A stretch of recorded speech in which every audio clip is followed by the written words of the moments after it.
Feel good. I think that was what really felt like a methodical victory for us.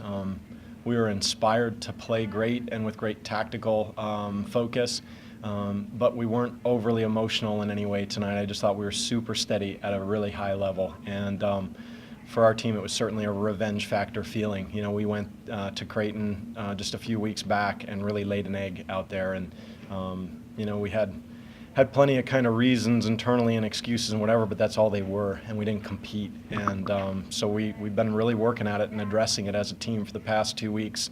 And, we could feel the ramp up against DePaul last weekend, and then it just continued. The focus was so high. Our group worked so hard this week in practice, and it was probably the hardest physical week of practice we've had since preseason. And we just said we're not going to back down.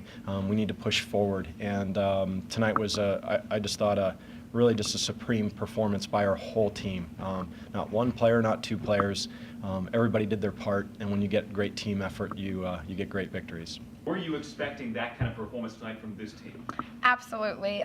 Bond talked about how hard he worked us this week, and at the time when we were in practice and we were running those sprints or whatever, we were like, oh, come on.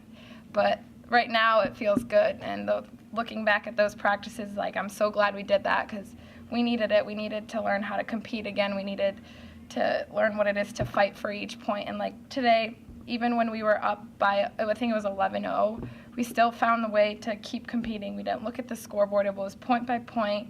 No matter what, we have to keep fighting.